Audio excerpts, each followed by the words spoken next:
Bom dia, doutor. Então, dia. quando que a pessoa vai procurar, o paciente vai procurar o senhor para realizar o tratamento cirúrgico? Geralmente quando o paciente está com um índice acima de 35 quilos para cada metro quadrado de corpo, né? Com alguma doença associada, que nós chamamos de comorbidade, né? Até 40 quilos para cada metro quadrado de corpo. E isso seria a obesidade mórbida, né? E acima de 40, mesmo que não tenha nada de doença associada, mesmo sem comorbidades, como se fala, certo? Também já tem indicação cirúrgica, porém, sempre com a indicação dos endocrinologistas, né? Eles que indicam a cirurgia. A gente somente executa a cirurgia, né? A indicação, ela é de responsabilidade do endocrinologista ou do seu clínico assistente, que hoje está sendo pregado pelo menos 5 anos de peso acima desses valores, né? No mínimo por 5 anos está pesado assim. E pelo menos uns 2 anos de tratamento sem sucesso, né? Então essa seria a indicação mais precisa. Na verdade, aproveitando que você está aqui, Marlene, então fala, já que você fez a cirurgia de obesidade, queria que você falasse o que te motivou a fazer a cirurgia, como que foi, se você já tentou antes fazer, emagrecer de outro jeito, até chegar ao ponto da cirurgia, né? Como foi esse engajamento para você? Vamos partir do princípio, então. Anteriormente, eu fiz muitos tratamentos para emagrecer, tomei muitos remédios. É uma coisa assim, é um tratamento que você faz, mas ele não resolve muito. Por um prolongado tempo você toma estabilizadores, você faz uma dieta, mas eu acho que sem um acompanhamento médico, sem um acompanhamento, de repente, assim, de uma atividade física, você não consegue manter e estabilizar o teu peso.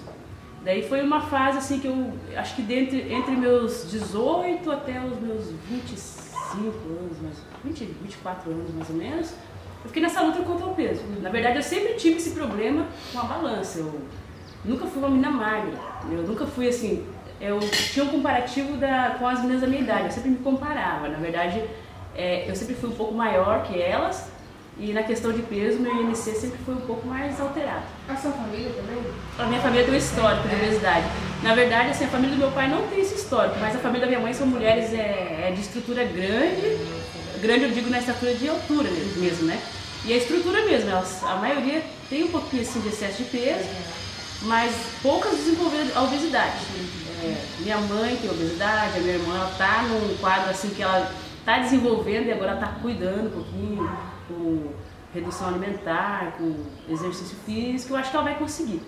Mas, daí assim, com o passar do tempo, quando eu cheguei na faixa etária dos 24 anos, eu falei, não, mas tá... Eu cheguei numa fase assim que eu tava engordando assim, muito rápido. Eu não tinha problema de saúde, eu não tinha diabetes, eu não tinha hipertensão, eu não tinha colesterol alto, eu tinha uma saúde excelente. Mas foi uma fase que estava sendo difícil para mim, porque eu era feliz, tudo era muito tranquilo, minha rotina normal, mas eu tinha algumas... Como que eu posso colocar para vocês? Eu tinha algumas dificuldades de locomoção. Sim. Comecei a me sentir... Chegou um ponto que eu comecei a me sentir mal de estar em determinados lugares porque não me comportava. E daí eu pensei, eu tenho que dar um jeito. Né? Pra brincar, assim. E você passava na catraca da... É exatamente disso. É exatamente disso. Acho que foi o estupim. O estupim foi essa, né? A clássica. Eu fui entrar no ônibus, na hora que eu fui passar na catraca, eu fiquei enroscada e não saía nem voltava. Daí eu falei, poxa, eu tô aqui. Aí foi muito constrangimento, porque estavam todos os meus colegas no ônibus lá e foram me ajudar, e aquilo foi uma vergonha, foi um constrangimento. Apesar assim, isso não me trouxe nenhum um trauma, nada assim, foi tranquilo, sabe? Mas só que foi um constrangimento, eu falei, não vou passar novo, isso aí tem que mudar. Daí eu comecei a observar, falei, o que eu posso estar fazendo para melhorar isso? Tentei fazer dieta e tal, falei, não adianta, eu gosto de comer. Eu tenho um distúrbio, não é normal isso aí. Eu comia muito, eu vou falar pra vocês um exemplo do que eu comia. Daí vocês vão ver o que é comer fora do normal. Eu acordava de manhã, eu comia um pastel e uma xícara desse tamanho de café com leite. Isso às 6 horas da manhã. 6 horas da manhã? Antes de eu ir pro hospital. Aí eu chegava no hospital, tinha um lanche. Isso que eu falo, você tem que policiar também os colegas que andam com você, que eles te levam pro mau caminho. Tinha outra gordinha comigo, e as duas gordinhas desciam para tomar café no refeitório. Lá nós comíamos 2 pães e 2 copos de café. Quando dava mais ou menos o horário do meio-dia, nós comíamos 2 marmitas, cada um, e sobremesa, 2 sobremesas, 2 sucos. E depois nós íamos daí para casa. Eu ficava no ponto de ônibus mais ou menos, chegava em casa umas 3 horas da tarde. A caminho da minha casa tinha um mercadinho. Eu passava lá, comprava pão, fazia 2 pães com hambúrguer e comprava 1 litro de Coca-Cola. Tomava quase o litro todo. E daí eu dormia a tarde toda, minha mãe me acordava para vir pro curso, né, que eu estava terminando técnico de enfermagem. Eu comia quase 2 pratos de comida, ia pro curso. E daí no curso eu comia o lanchinho, chegava em casa e comia de novo, eu comia muito. E daí eu comecei a notar que eu comia demais. E daí eu falei, tem que modificar isso aí, não tá legal. A princípio, aí comecei a me incomodar assim, as roupas já não achavam que eu comecei mais, aí começou a me incomodar. Sim. E eu peguei e falei, vou procurar uma endócrina, vou estar com algum problema de saúde, algum distúrbio hormonal. Você procurou primeiro endocrinologista? Não, eu achava que era um distúrbio hormonal, porque todo gordinho ele procura uma desculpa, né? Ele quer ter uma desculpa de, não é que eu como demais, não é que eu como demais, é porque eu tenho distúrbio. Aí eu fui na endócrina e ela falou, você não tem distúrbio, o teu problema mesmo. Ela falou, realmente você tem um problema só, porque ela me pediu vários exames, né?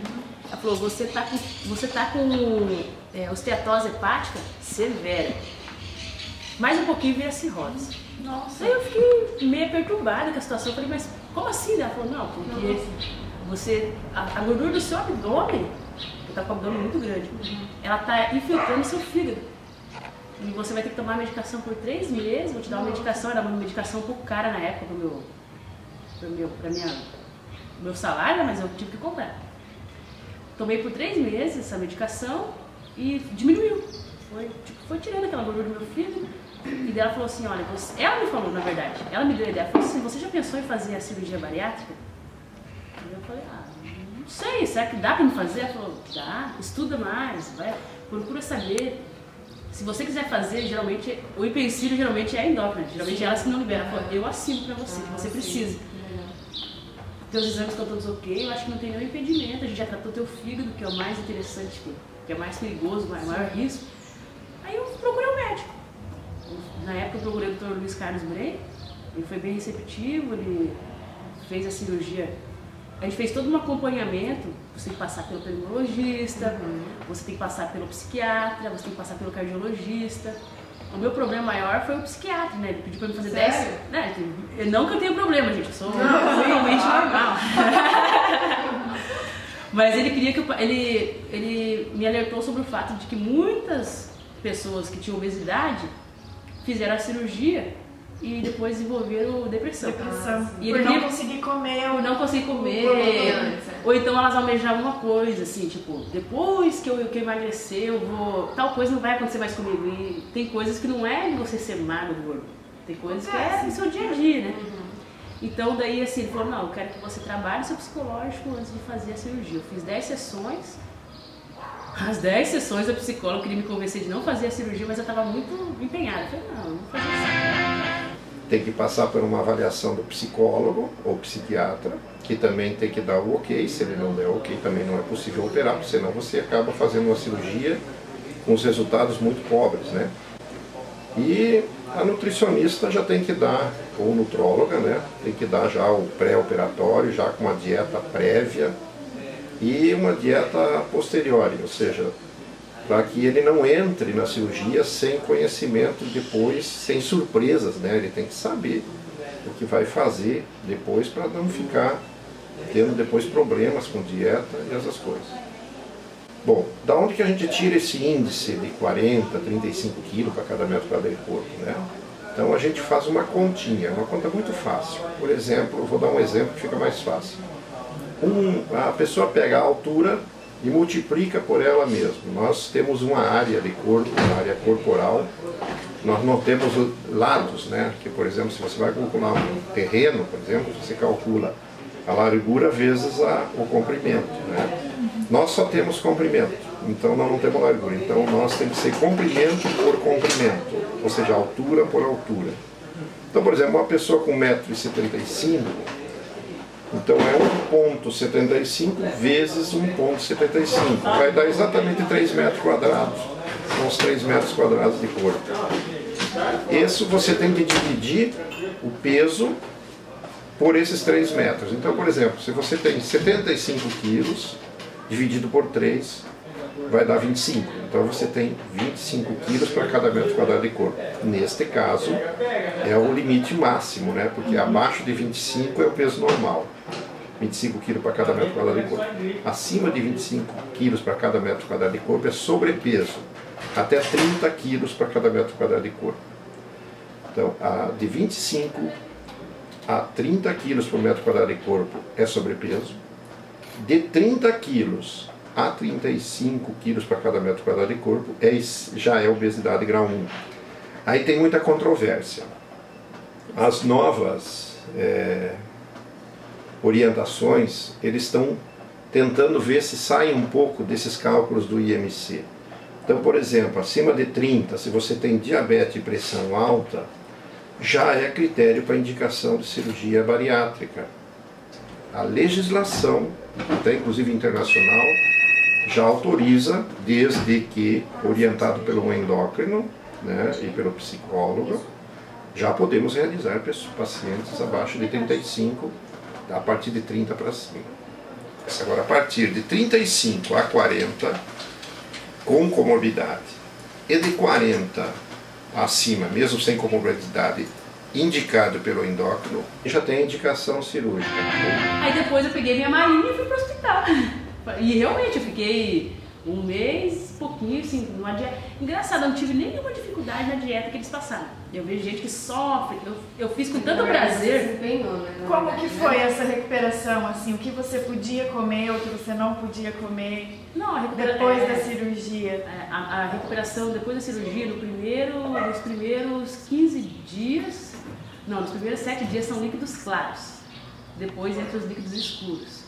Depois de 15 dias são dieta pastosa. E depois você já pode comer normal. Então, assim, é mais ou menos um mês, 45 dias que você tem uma dieta um pouquinho restrita, mas eu não tive problema com a dieta. Eu, na verdade, tinha um olho gordo.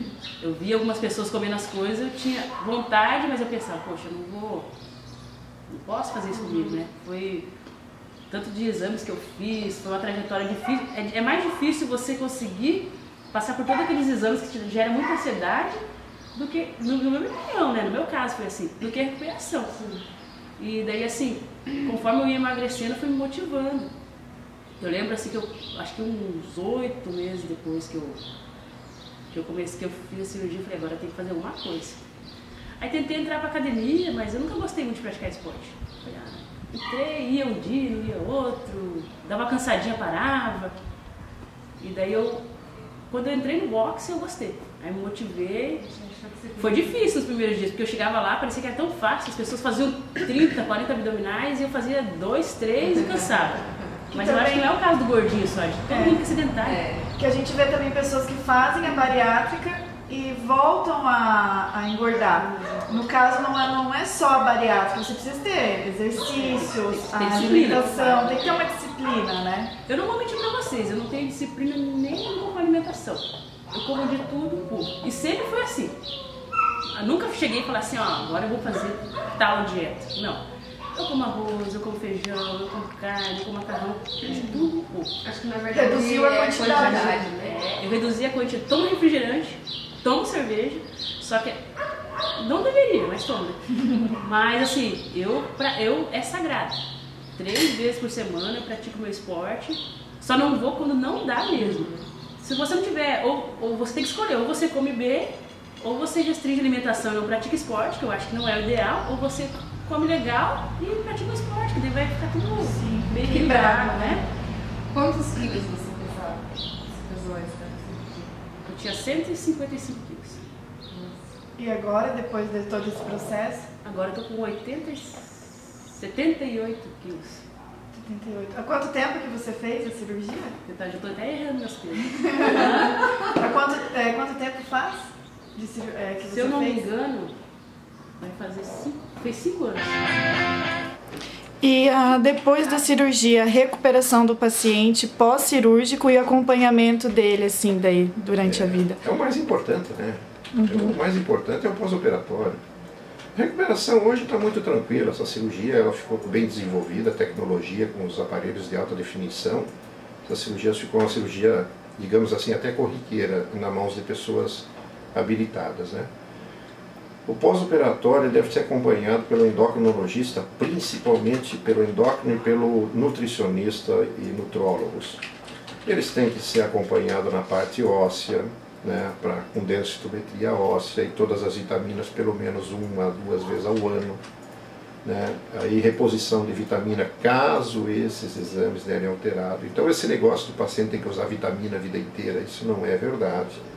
Há muitos casos de pacientes que fazem os controles de vitamina e não precisa usar nada, está tudo certinho. Né? Tudo vai depender da boa orientação que ele vai ter dos endocrinologistas, principalmente dos nutricionistas e nutrólogos, né? Que eles fazem essas dosagens e monitoramento anual disso aí. Isso é para a vida inteira.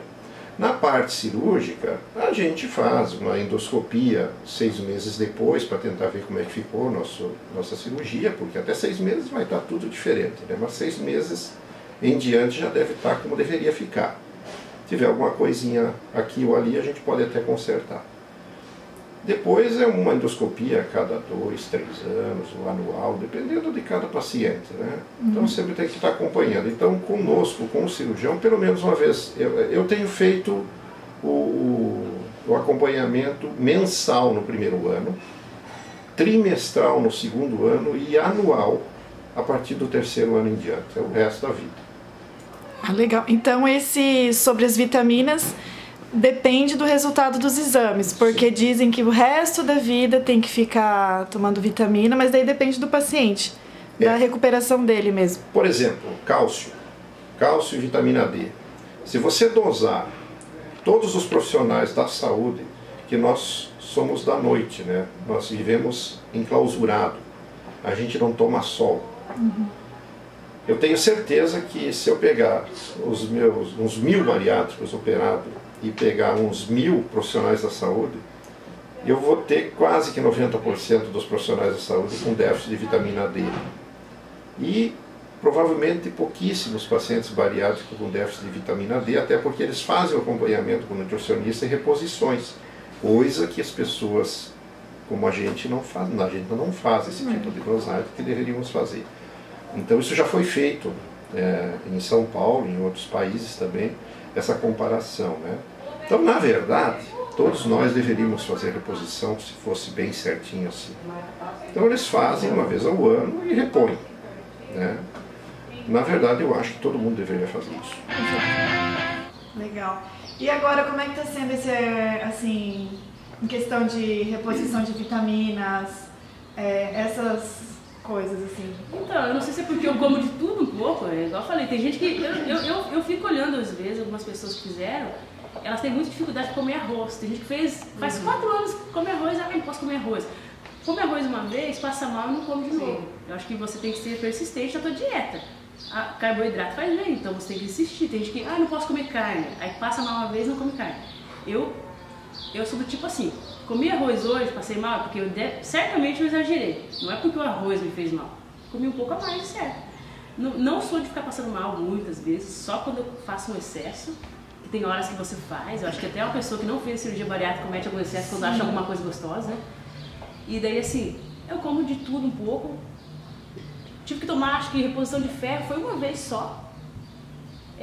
Não tenho problema, faço reposição de vitamina B12, mas isso aí é bem clássico de quem faz cirurgia bariátrica, eles tiram uma porção do intestino da gente. Mas a B12 é bem tranquila, uma injeçãozinha intramuscular e bem tranquilo. Vitamina D, fiz 2 reposições de 5 anos. Tem gente que está todo mês tomando, mas não come direito, não come arroz, não come feijão. Você continua com os profissionais que você foi antes? Na verdade, não todos, né? Agora eu faço acompanhamento só com a doutora Grace. Só com ela. E assim, tem gente também, a maioria que faz reposição de vitamina, eles deixam pra ir quando já tá caindo os cabelos. Vão lá, faz a cirurgia, acho que não tem que voltar no médico mais. Abandona o médico não vai na sua casa atrás de você, né? Viu que quando, às vezes, depois que a pessoa passa pela cirurgia, ela acaba adquirindo algumas patologias. Você adquiriu alguma patologia, assim, depois da cirurgia? Sim. Pode comer pão, por exemplo? Não. Bom, eu acabei adquirindo, assim, a doença celíaca. Eu adoro pão. E a doença celíaca, que é a intolerância ao glúten. A intolerância ao glúten. Quem nunca comeu pão sem glúten, não coma, não é bom. Não é gostoso. Mas o que você sentia? Eu comecei a sentir assim, tinha alguns sinais, eu achava até que era vesícula quando eu procurei ela. Eu tava me incomodando muito. Eu tinha muita distensão abdominal. Eu comia um pãozinho, eu trabalho em hospital, o que você mais come é pão, né? Então, pão, come pão. Aí eu comia um pão e me dava aquele desespero. Estendia o abdômen, desconforto. Então, aí eu tinha episódios de diarreia. E eu falei, mas o que tá acontecendo, né? Mas daí eu falei, deve ser normal. Acho que eu comi alguma coisa, mas era um desconforto muito... Era ruim, sabe? E daí eu comecei a me preocupar quando começou a me dar essas distensões à noite, me tirar a noite de sono. Aí eu comecei a sentir a minha pele engrossar. Falei, mas passava hidratante, a pele estava grossa, assim, sabe? Aí começou a sair alguns caroços, assim, os nódulos da minha cabeça, e coçava, parecia que eu tava com um piolho, sabe? Coçava. Começou a sair umas casquinhas de ferida. Mas eu não me machuquei, nada, tipo, saiu uma espinha, parecia que era uma espinha, uma erupçãozinha, começou a me sair casquinhas de ferida, né? Fiquei preocupada. Aí eu fui na doutora Grace, ela suspeitou que fosse vesícula, ela falou, faça uma ultrassom. Mas faz o teste da doença celíaca, que pode ser que a maioria desenvolve porque tirou a porção do intestino. Fiz o teste celíaco, deu que eu tinha doença celíaca. Aí comecei com Mas então, Marlene, obrigado por você ajudar a gente a fazer esse trabalho. Nossa entrevista, a gente pensou em você logo, nossa, Marlene, fez cirurgia de obesidade, então é ela que a gente vai. Obrigada por você estar aqui hoje de manhã. Que hoje é domingo, gente. Eu vou trabalhar daqui a pouco. E ajudar a gente a fazer e dar suas informações, o que você passou, como que foi sua recuperação, como que foi essa jornada sua até você conseguir fazer a sua cirurgia aí. E tá bem agora, né? Nossa! Então, eu queria aproveitar esse gancho aqui, mandar um grande beijo. Doutor Ben, você salvou a minha vida. Um beijo aos meus irmãos do Paraguai. Beijo, Chirás. A gente está estudando para ser médico, né? E a gente vai ter toda a visão, assim, do médico. Só que eu acho que na nossa carreira a gente também precisa ter a visão do paciente, de como o paciente se sente, como o paciente se recupera também. Então é importante sempre ter essas duas visões, né? A nossa e a do paciente. É isso que a gente buscou, ter a visão do outro lado, né? A sua. Obrigada, Bia. Conviver, né? Conviver com ela e saber como foi, né? Sim. Não desde quando você fez cirurgia, mas trabalhando lá no hospital, a gente, né? O velho homem já morreu. Uma coisa nova Deus tem pra mim. Uma nova história Deus tem pra mim. Chegou o tempo da colheita e Deus mandou a chuva pra